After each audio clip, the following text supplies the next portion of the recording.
Coming up on Tech News today, Apple's ditching Google Maps. We'll find out why I think Spider-Man might renounce his U.S. citizenship. And Facebook wants to charge you to post? I don't know. We'll explain next.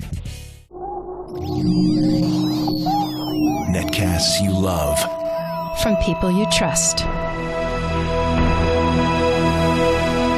This is TWiT. Bandwidth for Tech News Today is provided by Cachefly at CACHEFLY.com.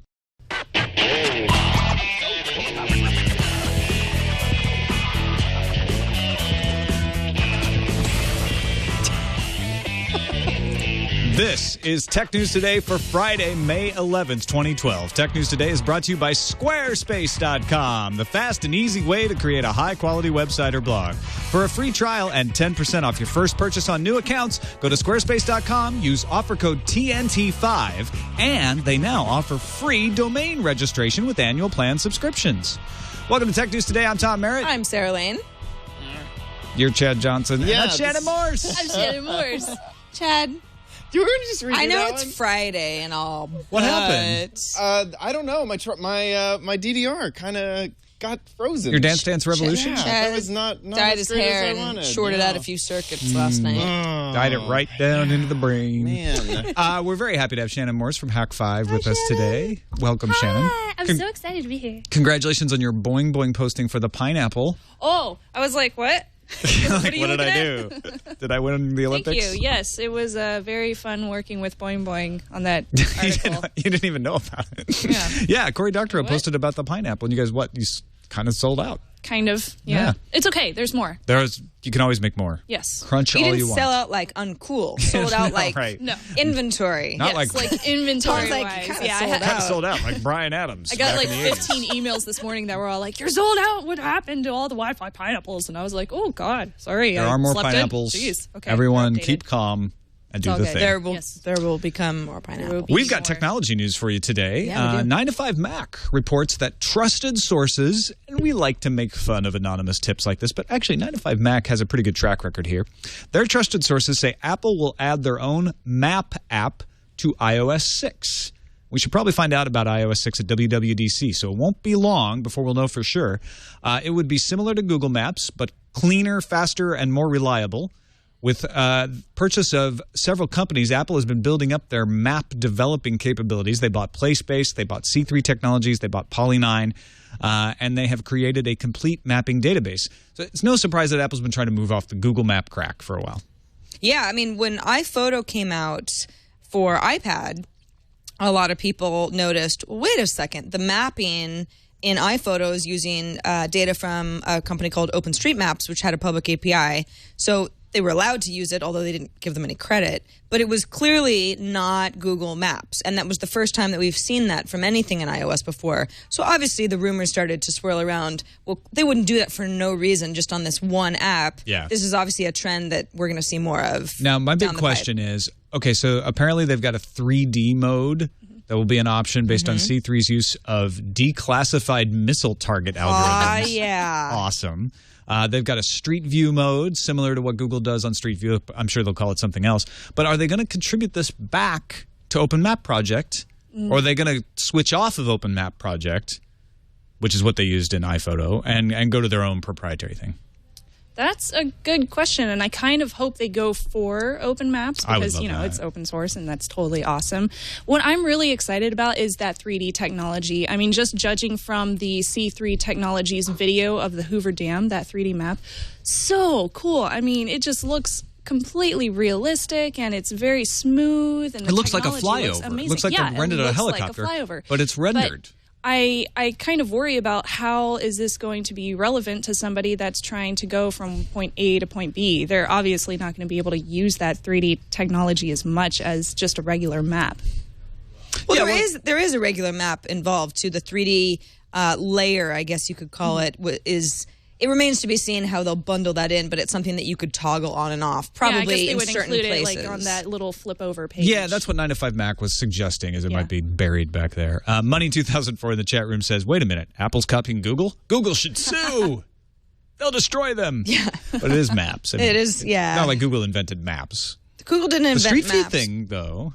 Yeah, I mean, the thing is Google Maps and particularly Street View has just completely changed. Sometimes I will literally meander through a city I've never been in on Google Street View. Like, I will walk down the street and I'll turn left. International cities, yeah. To the point where sometimes I will then go to the city later and I'm like, yeah, I feel like I've already been here. I did that because on my it's trip to very Italy. realistic. Yep. It's so true. I did that in Montreal. When I was in Montreal, It's so helpful. when I was like, oh, we're going to go to this neighborhood, I would just start walking around the neighborhood in Google Street View. So I kind of got a sense of the place before we went there. Yes, It's it's really cool. amazing. To the point where sometimes you're like, yeah, I just kind of ruined it for myself. You get there and you're like, Much of an "There's element of better on surprise. Google I knew Maps, that pink frankly." building would be there. There's a bus stop. Oh, that building's run Exactly. down since they took the Street View picture. But then again, that is the only technology I've ever relied on for something like this, and I still think it's really amazing and cool.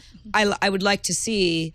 I would like to see what Apple's got up their sleeve. They're acquiring companies to try to make something of this, so I think that this is serious business. I'm excited. I wonder if Apple's going to go around with their own Apple car and start doing their own Street View. I'm imagining a Volkswagen that's like painted with the Apple logo. That would be awesome. That's not what they'll do. You may have found this episode of Tech News Today through a posting on Twitter that may have implied that Spider-Man is renouncing his citizenship. The reason I might have written that on Twitter is Eduardo Saverin, one of the co-founders of Facebook, who was portrayed in the movie The Social Network by the same guy who's playing Spider-Man this summer, renounced his U.S. citizenship. Okay. Well, So really Spider-Man didn't. you just created a link where there wasn't really one. Eduardo Saverin is Spider-Man. Or Eduardo Saverin has renounced his U.S. citizenship. That part is actually true. Saverin was born and raised in Brazil and lives in Singapore. He still owns stock. He sold off about half of his Facebook stock, but he still owns a bunch. And according to a spokesman named Tom Goodman, Eduardo recently found it more practical to become a resident of Singapore since he plans to live there for an indefinite period of time. Another spokeswoman, Sabrina Strauss, told Forbes this was done many months ago and had nothing to do with the IPO. And apparently that's true, at least as far as the many months ago. Saverin renounced his citizenship in September and was on a list released by the IRS April 30th. So he's gone through the paperwork. He didn't just, stand up and yell, I renounce my citizenship. Like he filed with the IRS so that he can escape taxes. Now, one of the tax implications here is if you give up your citizenship, you have to pay what's called an exit tax on all of your holdings. So everything he owns in Facebook right now, he'll have to pay tax on. Mm-hmm. He's not escaping tax. He's already sold off quite a bit. True. However, it's probably not valued as much right now as it will be when it's sold. So now he can claim a different value. Yeah, exactly. So whether he did it on purpose or not, it's certainly going to save him some tax money. Well, you figure, even though he has not been part of the day-to-day operations of Facebook for some time, back in September, anybody who's close enough to Facebook to know that this might have been the IPO year could have reasonably said, I'm going to get this all I should get this taken care of. place before it's too late. And last September wasn't that long ago. So no, and last September we were like, ooh, Facebook's going to IPO next year. It's all but certain. It's funny, on the internet, I feel like there's been a good amount of people digesting this story and saying, ugh, what a scummy thing, tax evasion kind of thing. But people move to certain states because you don't have to pay income tax, for example, or that's why there are Chad ways and to I get left around Texas so we could pay extra taxes in California. Yeah, we Right. love taxes. Well, you're true citizens, but not everybody is. Yeah, I mean, I kind of do. I don't move to a different country necessarily, but I do have a home office because it saves me a little bit of tax money since I'm self-employed. So I can kind of see where this guy is coming from, and he just has so many more billions than we do. Move, yeah. I mean, he's like obviously the 1%. Well, it's a trend too. Apparently, a record 1,780 people gave up their U.S. passports last year. Wow. Compared with 235 in 2008. Ooh. So the recession is definitely driving people to be like, oh, I'm a billionaire? Yeah, I'm not going to pay capital gains tax anymore. I'm out of there. Reuters. Is he keeping his ownership in Facebook after this? Yeah, I guess. I believe we don't so. see any reports otherwise. The exit tax is based on the capital gains tax that he won't have to pay for his shares that are still he's in control of. Reuters reports sources tell them Facebook IPO is already oversubscribed, by the way, so his holdings just got more valuable because they're actually considering raising the price of the IPO from the $28 to $35 range they've been talking about. So Jeez. Facebook stock already getting more valuable, and it's not even been issued yet. Dang, guess I should buy a share, huh? I can't, but you knock yourself out. All right. We're not supposed to, because then we would have to stop talking about it, and it's always in the news. Oh, Exactly. I could totally we couldn't do this next story, or at Y'all least we just give couldn't me some without money. disclosing. I'll do it. No, that's not allowed either. That's pretty much the same thing as buying it. Facebook wants to get more money out of you. Yes, Facebook. Lots of Facebook news. Here's the idea. I want to make sure that Shannon and Tom, both busy people who have a lot of friends on Facebook, look at their news feeds sporadically, see my most recent post because it's very important and it means something to me. Maybe I'm selling something. Maybe it's a new episode of iPad Today, whatever. It's going to get lost in the shuffle, right? Unless I do something about it. So Facebook, turns out, is testing, at least in New Zealand, a way for me to pay a nominal fee to get my most recent update pinned, not necessarily at the top, but more of a guarantee that it'll show up in Tom and Shannon's news feeds. What ended up happening is a Facebook user in New Zealand logged into Facebook, got a message asking, would you like to highlight an important post for $1.80 New Zealand dollars to your friends so you could see it? This user was like, gosh, is this a scam? Ended up telling the story to a New Zealand news site, Stuff, who reported it. Both BBC and CNET reached out to Facebook. Facebook confirmed, yes, this is real. We're just trying things out. This is not necessarily a new, this is not an official rollout yet. We don't even know if we're going to test it out in other places. We're just testing it out in New Zealand. And apparently comments from people who have gotten these suggestions from Facebook say that some of it ranges. Highest price charging $1.25, others saying 25 cents. Well, the Guardian was quoting it in British pounds. But I guess the more you pay, the more of a guarantee that people will see your post. So Or there maybe is they're some sort of a trying level out of stickiness. different price points to see what people will accept and what they won't. Maybe too, that if this, too. If this is a test, maybe. Apparently payments, at least at this point, would be made via credit card or PayPal. And you figure, okay, well, Facebook's about to IPO. They are wild revenue generators, although the last couple months they did see a little bit dip of revenue growth. This is now the time to start thinking about alternative revenue streams. Would this be something that people would pay for? My initial reaction is, screw this, man. I understand that Facebook has advertising. I know the difference between advertising and my news feed, and I don't want to have to guess why I saw Tom's latest post. Is it because he paid for me to see it? That whole thing just makes it very murky to me. So it's not making me pay to post. No. But it's making me pay to, stay sticky in your news feed? It's guaranteeing you more of your friends' eyeballs. So it'll just float up at the top of that. Because that news feed isn't chronological. So it's saying we'll boost you somehow. Yeah. Mm-hmm. How do you verify that? I don't know. I guess log in as a different user and you can check it out. Yeah. I'm okay with this. Yeah? Yeah. Well, this is, okay, hear me out. So I have a retail store, hackshop.com, and I sell items. And a lot of times we introduce new stuff and I tweet about it on Twitter. But by the time it gets to Facebook, an hour later, it's gone from the top of the news feed because it's already disappeared. I would love to have the option in Facebook to be able to pay them just like $2 to be able to promote my item for a couple of hours. And they say that it's not going to go out to like everybody in the world. It's just your friends, family, and colleagues. So they're people that already care about seeing what you're doing. That actually makes it weirder for me that it only goes out to your friends, family, and colleagues. Because it's like, well, shouldn't they be paying attention to my posts anyway? Why do I have to pay to make them pay attention? I think the problem I have is the difference between pages and profiles. So you're talking about a page. Yeah, I'm talking about a page. Sure. This is something that I would say I like Shannon's page, and then your updates start showing up in my stream because I have said so I'm interested in these goods. If my Shannon Morse, my profile, was actually sending out those $2 advertisements for my own stuff. I don't know that I care so much.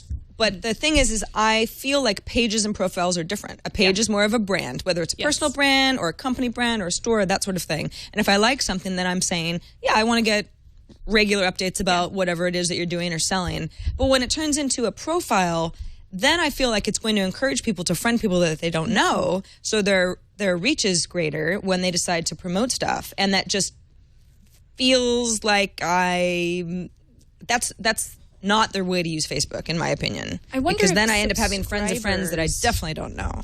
I have on my Facebook page, they're able to subscribe if I don't necessarily know them in person. I wonder if subscribers will be able to see this in my news feed as well. I assume they would, right? That would Yeah, be as long as it's Theoretically, public. yeah, why not? Yeah. Anything that you mark as public should go to all of your subscribers. What if you mark somebody as hidden? Because you can do that on my news feed I too. still want this to be marked as paid. Yeah. don't know that it'll it be won't be. okay. Yeah, exactly. But going back to what you say, like not being able to know, like, am I seeing this just because, or did I'd be they okay with that. throw down some $2? kind of little, like a little dollar Or shading or number. something. Yeah, right. Something Whatever. like that. That'd be okay with me. I'd be all right. And then Facebook, last Facebook thing today, I think, they updated the privacy policy. Yeah, they call it their data use policy, but Of course they it's do. basically a privacy policy. And there are a couple things that might weird you out a little bit, but Facebook is used to keep data that it received from you from their advertisers and third parties for 180 days. They've now updated to say, we're going to keep it as long as necessary.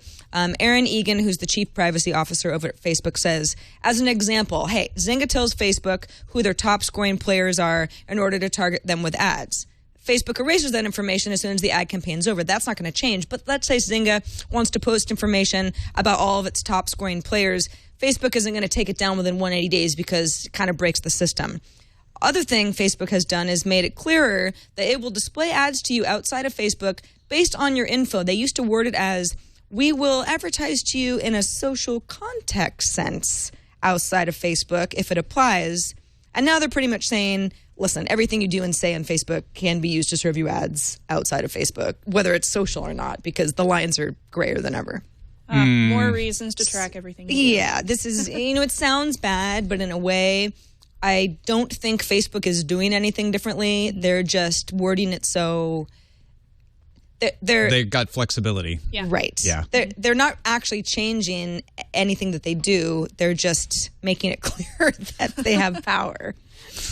Okay, let's take a quick break and thank our sponsor for today's show, Squarespace.com, the fast and easy way to create a high-quality website or blog. When I wanted to make a good-looking website and spend absolutely no time on it because I am horrible at design, I went immediately to Squarespace to sell my book, United Moon Colonies, unitedmooncolonies.squarespace.com. That's all I did. And boom, I had a website, had a decent-looking website, and I was able to just quickly make a post with all the different ways to get the book, describe the book, and I had a professional-looking website right there. Easy as pie. Actually, easier than pie because I didn't have to bake anything. It took me it was a lot faster than pie. Pie is an art, Yeah, this is easier than pie. Pie takes time. Yeah. This is easy. Now, if you're out there saying, no, Tom, you may suck at design, but I'm very good at design. Well, don't worry. Squarespace makes it easy for people who do have good design eyes to make a better website, and you can even get under the hood and tweak the CSS and the HTML if and when you want. So don't take our word for it. Go now. Check it out. Look at the standard plan that starts at $8 a month. Look at all the modules you get. And for absolutely free, you don't even need to use a credit card. Start a website. I don't even care if you don't have an idea for a website. Just come up one. Say chadshair.squarespace.com. And all of a sudden, boom, you've got, well, now Chad's making that, so you can't. But you can come up with your own idea and make a website and then play around with it. You can change it later. And if you do decide to keep the service, if you like the reliability, you like the traffic analysis, all you have to do is use the code TNT5, and you'll be able to get 10% off your purchase, whether you purchase 1 month or a whole year, although you might want to think about purchasing a year because you actually get free domain name registration with the annual plan subscriptions. But you get 10% off when you use that code TNT5. That's squarespace.com, and we thank them for their support of Tech News Today. And back to the news. Foxconn says there is going to be an Apple television. Hey, Yay! that's There we news. go. So now we're done. Now we know. Well, they're the ones making it with That's right. hands, right? China So- Daily reports that Foxconn chairman Terry Gou was speaking at a news conference in Shanghai and said that his company is making preparations for ITV. which is kind of a It's the generic, it's a generic term for it. Insidery term for what it might be. He did mention called. Apple, apparently, so he meant the Apple television. But development or manufacturing has not yet started. So that would be consistent with rumors that it might still come out next year. In other words, they're making preparations, but they haven't cranked up the assembly line yet. He said the recent deal that Foxconn and Han Hai, their parent company, made with Sharp was made in preparation for the new Apple television. And that led China Daily to speculate that maybe Apple would be interested in Sharp's technology to produce indium gallium zinc oxide panels, or IGZO panels, which is sort of the next generation in good-looking televisions. Well, it's like a souped-up LCD, right? I'm not sure. I don't know enough about this to know if it's better than OLED, which was the big talk of CES this year as far as TV technology goes. Yeah, there are advantages to IGZO, but you're right. I don't have them at the tip of my fingers what all those advantages are. But it is sort of it's the new OLED. It's the new The way we were hotness. talking about OLED like 3 years ago, now everybody's talking about IGZO. Okay, so it's the next gen. Well, I, for one, am excited. I need a new TV, so let's get this party started. I would love don't to know. get a new TV, but it's probably going to be way too expensive. Way too expensive, and this sort of seems like the kind of thing where the first gen you want to skip. Yeah. Because there's going to be problems. Yep. You just sort of, I just feel like that's part of the deal. It's exciting though. This is turning into something where I know it's still a bit of a rumor mill type of a story, but too many people now are weighing in on this mythical ITV for me to think that it's actually a myth. Oh, yeah. Now, this has got the stench of iPhone all over it. And that's one of the worst. Yeah.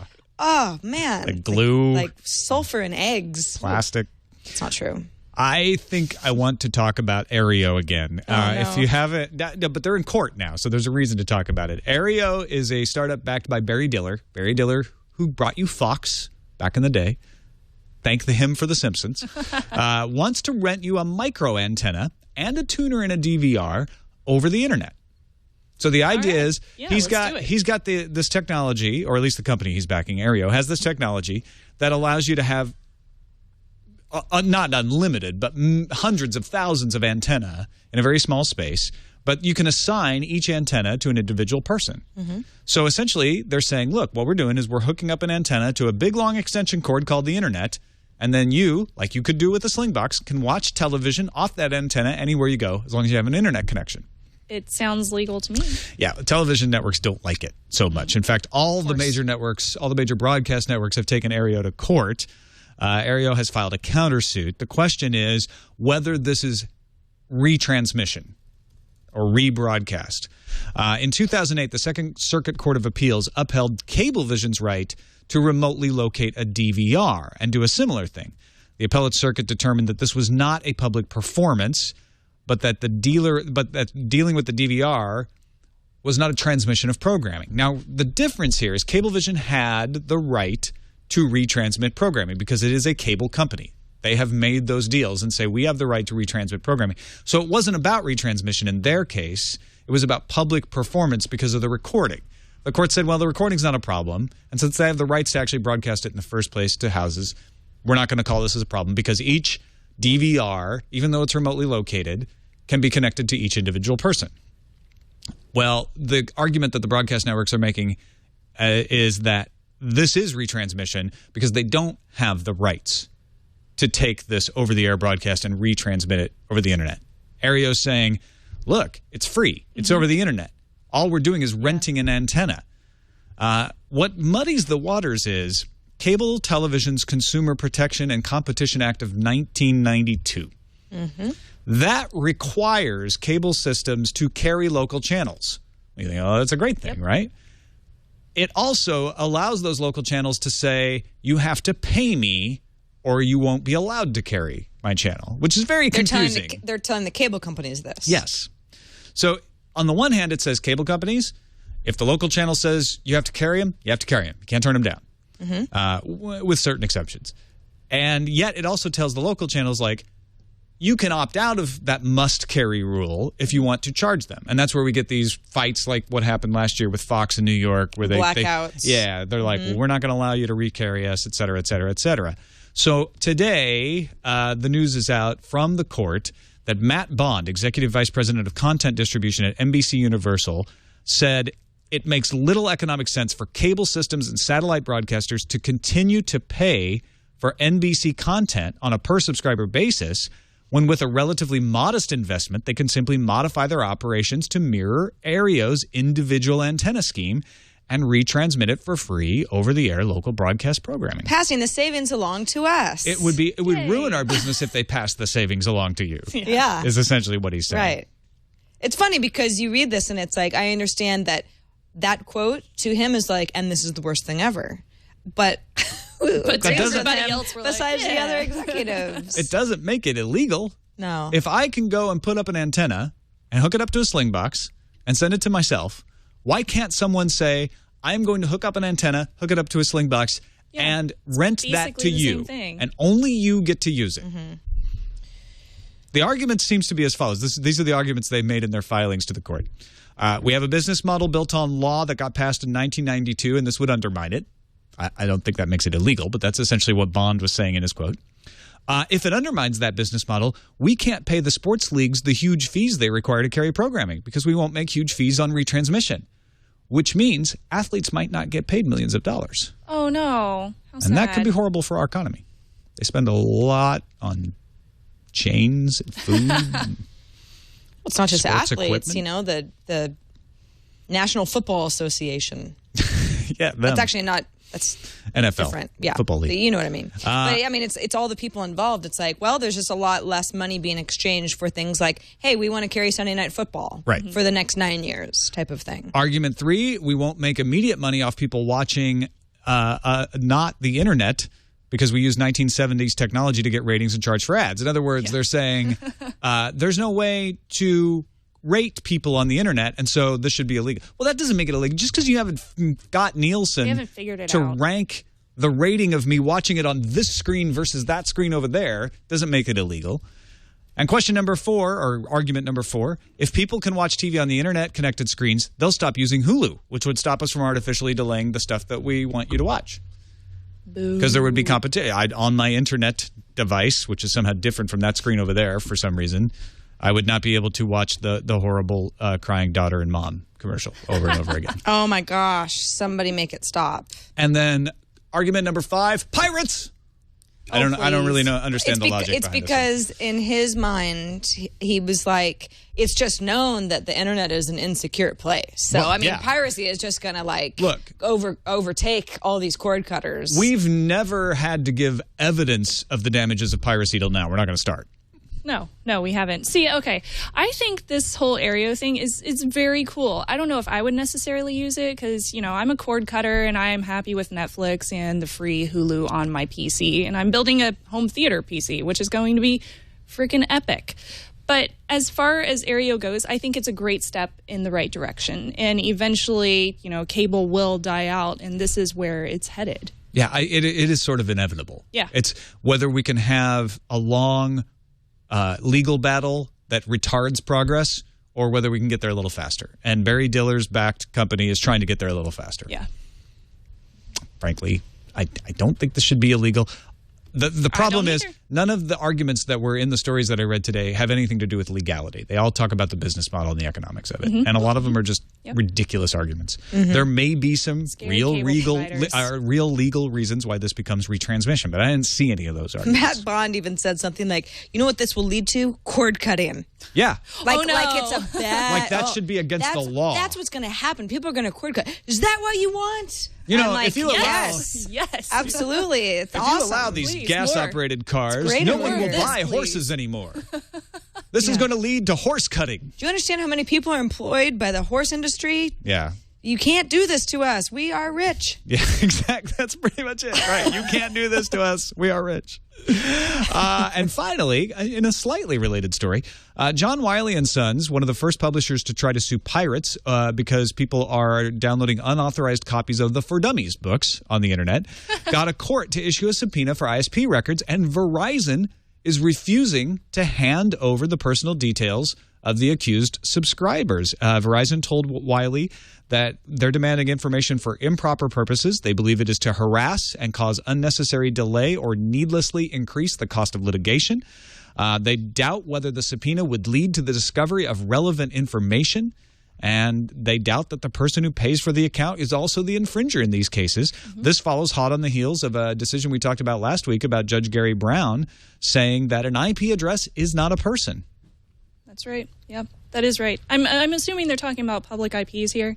Basically, that's what these piracy suits start with, is they find a bunch of IP addresses related to infringement. They hand it to the court, say, give us a subpoena. We can ask the ISP to hand over who owns those IP addresses. Yeah, so that's the thing. Like, just because you have an IP address doesn't mean that somebody who necessarily is tied to that account was using that IP address at that time. It could be anybody. You could be in a Starbucks using the Starbucks IP address. It doesn't have to be, the Starbucks manager. That's the person downloading everything. It could be anybody in there, any customer. And it's the same thing for households. If you don't have a protected wireless internet, anybody could get on there and download all sorts of stuff. They don't know if it's you. Absolutely. And in fact, it's not fair. Verizon even goes further and says, look, even if we could magically make an IP address, be assigned to only one person, which Shannon just explained why that's not really a reliable indicator. Seeking information that is protected from disclosure by third parties' rights of privacy and protections guaranteed by the First Amendment is not okay with us. Nice. So they denied it on First Amendment grounds as well.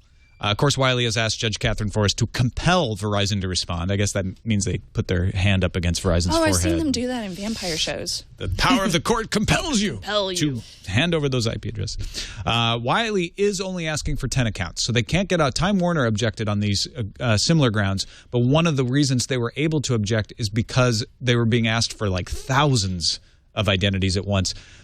Verizon's not going to be able to raise that defense because there's only 10 accounts at issue. Which dummies book was it? Like 802.11 for dummies? 5 gigahertz for dummies? Downloading for dummies? Isn't that ironic? BitTorrent for dummies? War driving for dummies?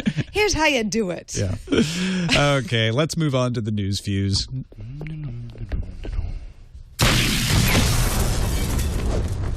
And we start with Oracle Google madness. Judge William Alsup warned Oracle that the most they would likely be able to claim on copyright damages in their case would be $150,000 in statutory damages. Oracle doesn't care. They're going to go with an infringer's profit case. Alsup warned them that this might mean they wouldn't win anything at all and called it, quote, the height of ridiculousness for Oracle to expect hundreds of millions of dollars. And besides, Alsup could still rule that APIs aren't copyrightable, making the whole thing moot.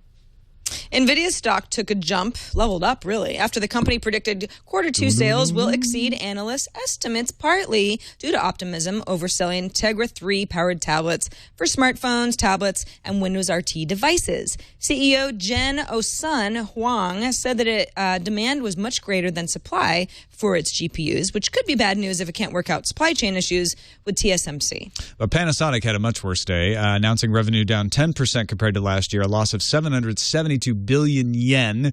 If you're a U.S. dollar holder, that's about $9.7 billion. Part of the downturn is related to the earthquake in Japan and the floods in Thailand, as you might expect. But sales were off, too. Panasonic's LCD TV sales were down 28%, and plasma TV sales were down 41%.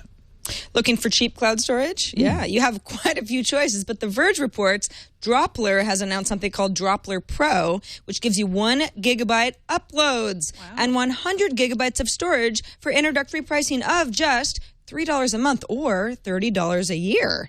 Google Drive charges $5 a month for equivalent storage and smaller allowed file size. Dropbox charges $20 a month. Droppler doesn't do file syncing or drive mounting like Dropbox, but it does offer password protection and custom domains. And it's actually it's sort of a visual thing where you're putting files into a little folder. It's Trust very nice. no one. Trust no one. You know, if you spend enough money, they might add an E to their name. Just saying. No, I don't think so. The Telegraph reports Virgin Atlantic will be the first airline in Britain to offer full mobile access on an airplane. Transatlantic? Oh, yes. Starting with Airbus A330 planes, passengers will be able to access the web over GPRS, mind you, and so not fast, but you'll also be able to send text messages and make phone calls from your cell phone while you are on the plane. Yes. I don't know if that's such a good thing, but the service will debut on Virgin's London to New York route, though phone calls will have to be shut down 400 kilometers from the United States, thanks to U.S. regulations.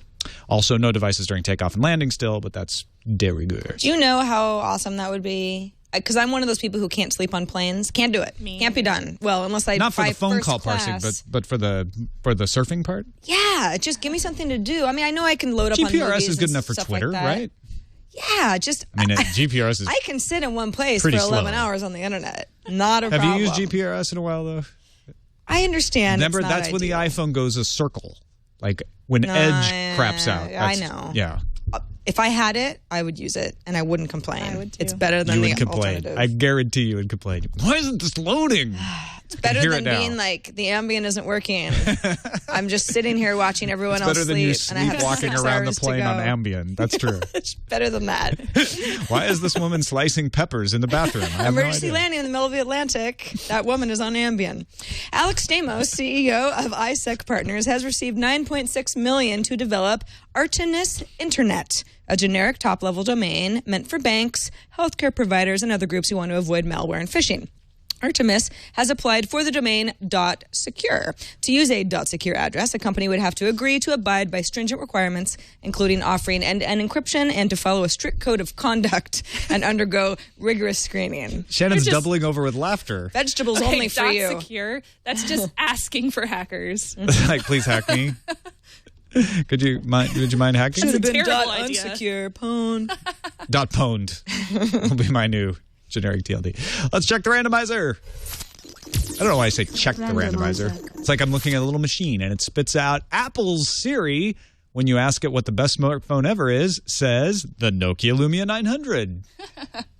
Now, this is obviously funny because you're asking an iPhone and the iPhone says, not me, it's a Windows phone. So all the Windows Phone fans are really happy about this and amused and everything. But you should also point out that if it did say an iPhone every time, that'd be even worse. Yeah. 'Cause- It wouldn't be funny at all. Yeah, then people would "This be is like, awful." "Oh, you're not being honest. You're just Maybe saying Apple's yourself." feeling bad for Windows and wants to try it, help them out a little bit. I think the Nokia Lumia 900 got a lot of good reviews, and Siri is just using the review scores. Yep. It's doing what it's supposed to yeah, do. that's what it's doing. It is pretty funny, though. So, Siri, are you the best phone? No, that's the Nokia Lumia 900. You should sell How me. can I get into that piece of work? Now, I at wish that. I was the Nokia Lumia 900. Thank you, Siri. Enough of your crisis of confidence. Let's look at the calendar. You can pre-order two excellent Leica models, the Leica X2 and the Leica V Lux 40.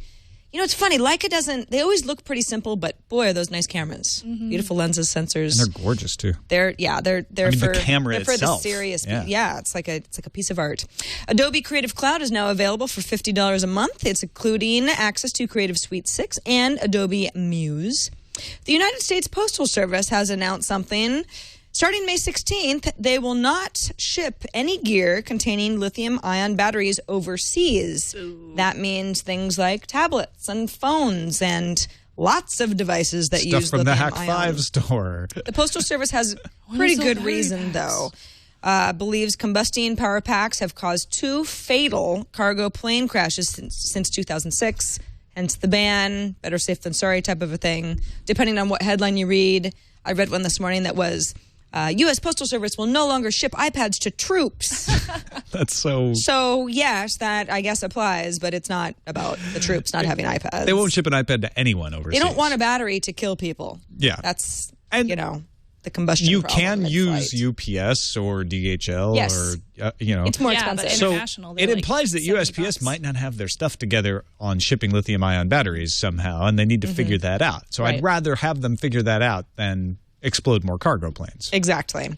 And finally, Nintendo is pulling the plug on 3D TV service in Japan on June 20th. I don't know. Seems kind of like So we're definitely not getting it bad. over here in the U.S. Yeah. Nobody likes 3D. That's okay. I don't like it. I don't You know what like I like, though? What? Incoming. Incoming message. We got an email. Actually, got 2 emails about Windows RT. We were talking about Mozilla and Google raising objections to Windows RT because it limits what competing browsers can do compared to Internet Explorer. We got two perspectives on this. Our first email comes from Andrew, who actually sent us his blog post. We'll include the link in the show notes. It's andrewtechhelp.com. But here's one part of his post that I think kind of summarizes one of the most interesting pieces of his perspective. He says, on Windows RT, the desktop is there for 2 reasons only. First, it's there to run the 4 Microsoft apps, the 4 Microsoft Office apps that will come included in Windows RT: Word, Excel, PowerPoint, and OneNote. So remember, we're talking about Windows RT is for ARM. It's on a tablet. And one of the objections was that you can't run a browser in the desktop mode. He's saying the desktop mode is really only there to run these 4 apps. And Microsoft just hasn't had time to port over the Metro environment, so they have to do it that way. Secondly, that desktop environment is left in Windows RT for those who need to access certain parts of Windows that aren't available in the Metro environment yet. Windows Explorer, some of the more advanced stuff in the control panel, and Internet Explorer's advanced settings. It is not designed to be used on a daily basis. It's not designed for you to use it to surf the Internet using the classic desktop version of Internet Explorer, and it's not designed to run legacy third-party software. It's just meant to cover their bases on a few things. Now we got another email. Charles Mangan says, I think you're missing a critical part of the argument over Microsoft restricting browser choice on Windows RT to Explorer.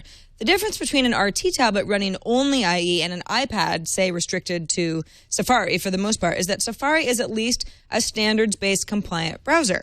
Microsoft has improved IE considerably in the last few versions, but it still can't be said that it's standards compliant. That's the difference. Without a compliant browser, as a competitor on Windows RT, the only thing that's keeping Microsoft from messing with HTML and cascading style sheets is market share. If Windows tablets are a hit, I can see a lot of sites being optimized for IE that won't work on iPads, won't work on Android tablet browsers, or default to a less capable mobile site. That's a good point. I think this goes back to what we said yesterday, which is there are really good reasons why Microsoft is doing what they're doing, but it's still confusing to people. It's totally confusing. And it's still not neatly into one of the categories of what's been done before. It's confusing to the people that know they have options, basically. Yeah.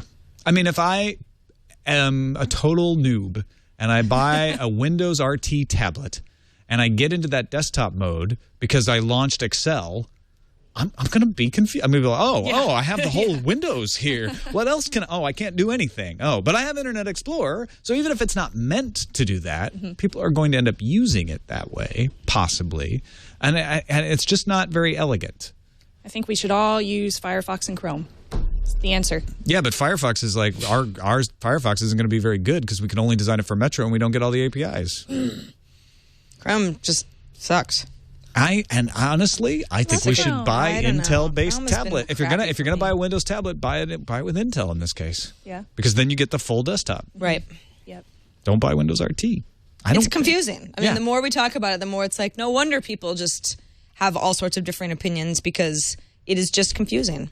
Now, another thing that Andrew mentioned that I didn't read earlier, the reason that the APIs that Internet Explorer accesses are richer are because it is accessing more things and doing more things than a typical browser. Now, that can take you back to the same argument about bundling, et cetera, but they aren't just trying to shut out Firefox and Chrome. It is a lot more complicated to that, but I think that's what's confusing to people. They're like, but why is it like that? Anyway, that's it for this episode. Thank you for submitting story ideas on our subreddit at technewstoday.reddit.com. It's the place we go every day to find out, okay, is there anything else we're missing? What's popular? What are people into? What are they voting up and down? So get in there and vote on your favorite stories, and we use it to complete our lineup every single day of the week, except for Saturday and Sunday. Shannon, thanks so much for coming up. Thank you very much for having me. We always miss Darren, but we always love having you. Yeah, it's okay. I look better in person. Yeah. I'll say. Yeah. No offense, Darren. You're great. Darren's always good, but it's always great to have Shannon. We can have you both sometime. You're welcome on Fridays, anytime. Thank you. You're actually welcome any day of the week, except for Saturday and Sunday. because we're not doing You're the actually show. still welcome then. You're welcome, but we won't be doing the show. We won't be able be to kinda give you weird. chocolate and beer. Yeah, actually, that sounds better now that you put it that way. We're going to go eat chocolate and drink some beer, but thank you all for watching or listening. You can find us on the web, twit.tv/TNT. You can find us live at 6 p.m. Eastern, 3 p.m. Pacific every day at live.twit.tv. You can email us, TNT@twit.tv, and give us a call. Leave us a voicemail. 260-TNT-SHOW is the number. We still got Shad. Jason's still out on Monday, and Brian Brushwood joins us for their big reunion. We'll see you then.